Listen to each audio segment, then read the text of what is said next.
Oi, gente, eu sou o Lucas. Oi, eu sou o Ícaro e no vídeo de hoje a gente vai falar sobre um assunto que eu e o Lucas queríamos muito, que é fanfics. Não abrimos mão. Não abrimos mão de falar de fanfic, sim. E, bom, acho que assim, na internet a gente vê um monte de fanfics o tempo todo, principalmente no Twitter. E, bom, a gente quer mostrar pra vocês desde o início, mais ou menos, o que é fanfic, e depois discutir algumas obras pra gente pensar sobre. Bom, a origem do termo fanfic vem de fan mais fiction, significando fanfiction. Então, assim, é muito óbvio, mas às vezes eu, particularmente, não lembro do termo quando eu falo fanfic, que é, literalmente, ficção escrita por fãs. Que seria assim, a gente pega um universo específico e a gente vai criar uma narrativa que não é canônica, que não foi escrita pelo autor. Por exemplo, a gente pega o Sherlock Holmes e põe o Sherlock Holmes em outra história, a gente compartilha com outros fãs e a gente cria esse canal que é muito legal. E é Que eu, muito particularmente, grande, né, Ícaro? não, é enorme, assim. E as pessoas leem muito. As pessoas leem muito e o mais legal é que, né, nesse ramo de criação de narrativas, muita gente quer publicar, né, quer se tornar um autor consagrado. No meio das fanfics, isso não é uma pretensão. As pessoas escrevem para os próprios fãs, né, para os outros fãs que compartilham daquele amor pela obra, por aquele universo, e escrevem muito. Tem fanfics aí de 200, 300 páginas, assim, é muito interessante. E com a internet isso se dissemina, né? Mas a gente tem registros de origens, assim, de fanfic nas fanzines, né? Do século pro outro século XX, em fanzines impressas. Até trouxemos umas imagens aqui, né, Ícaro? Sim, Entrou aqui. temos. Bom, aí a gente pegou algumas fanzines lá do século XX. Pode ser do século XXI, mas eu imagino que seja do século XX. As pessoas colavam as coisinhas e tal, sei lá, Star Trek.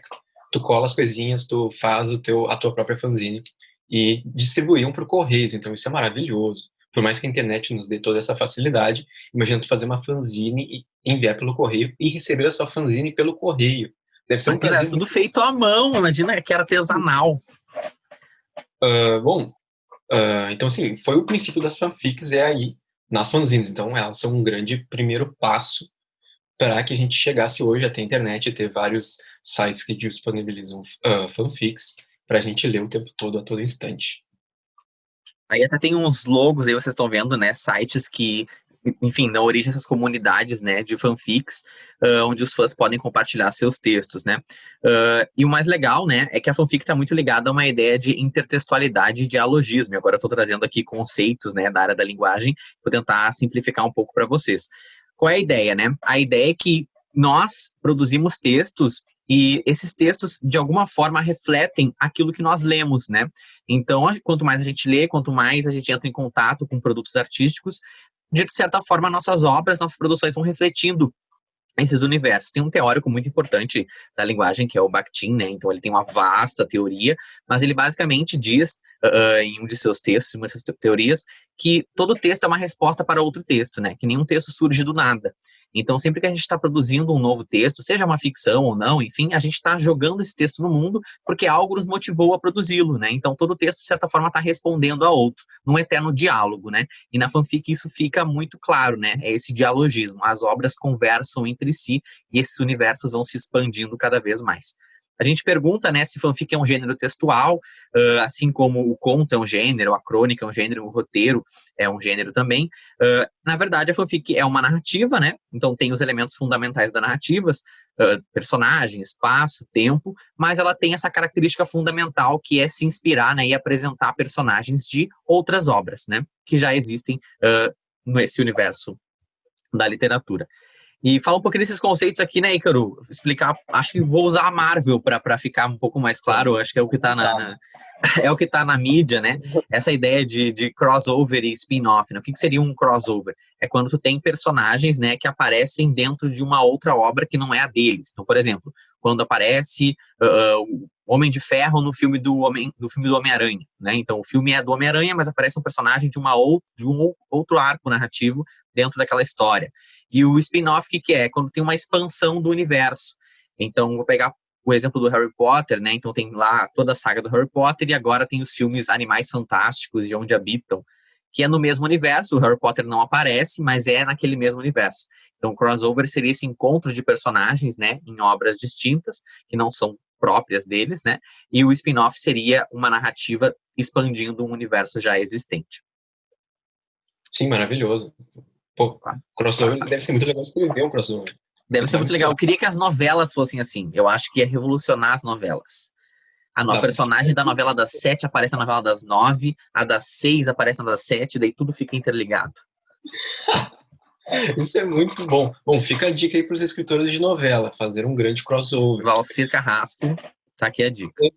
A gente queria mostrar para vocês também que existe um caso muito famoso de uma fanfic que virou um livro impresso, produzido, famoso, E enfim, que muito tem sua própria, vendido!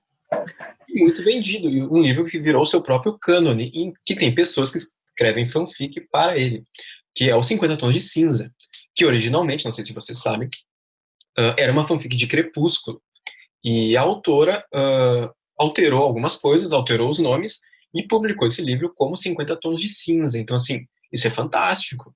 Isso, assim, é uma coisa muito pós-moderna, na minha humilde opinião. E o Crepúsculo, por sua vez, não que seja uma fanfic de Romeu e Julieta, mas é muito inspirado em Romeu e Julieta. Não só Crepúsculo, óbvio, a gente tem um milhão de obras inspiradas em Romeu e Julieta. Mas fica assim essa corrente. Romeu e Julieta, Crepúsculo inspirado em Romeu e Julieta, e 50 Tons de Cinza é uma fanfic direta de Crepúsculo. E E é viram. muito, e é muito legal porque a gente consegue ver então essa intertextualidade, né? Quando a gente está às vezes lendo algum livro, assistindo uma novela, por exemplo, a gente já sabe às vezes o que vai acontecer, ou percebe que tem uma referência. Não que tu tenha que ter lido Romeu e Julieta para entender o Crepúsculo, não é isso, né? Mas existe um diálogo entre as obras, mais ou menos evidente. E o bacana é que não é coisa de amador, né? Então a fanfic às vezes abre espaço para que um leitor comece a produzir ficção, às vezes porque está muito apaixonado por um universo, ou porque está insatisfeito com esse universo, daqui a pouco a gente fala um pouco mais disso, né? Mas não é coisa de amador, não. Se a gente parar para pensar, o Jô Soares publicou, né, o Xangô, da Baker Street, um livro em que o Sherlock Holmes vem para o Brasil. Então ele fez uma fanfic do Sherlock Holmes, né, pegando um personagem que já existia e criando sua própria narrativa. E indo mais além, né, aqui viajando, o próprio Saramago, né, quando escreve aí Evangelho segundo Jesus Cristo e Caim, né, ele pega o texto bíblico e expande esse universo, né, e amplia. Então é um exercício muito bacana também enquanto leitor. E nós Achei temos um aqui. caso no Brasil que, pô, eu imagino que seja muito legal tu sair desse universo da fanfic e tu começar a ganhar um dinheiro e ser isso a sua profissão. Eu imagino que isso seja Ser muito um recompensador. fanfiqueiro profissional. Ah, maravilhoso. E nós temos a escritora Renata Ventura, que ela fez uma fanfic de Harry Potter, é mais uma adaptação, que ela traz os conceitos de Harry Potter para o Brasil. Então, tem vários livros, eu acho que dá para comprar na internet, obviamente, vocês podem ficar à vontade.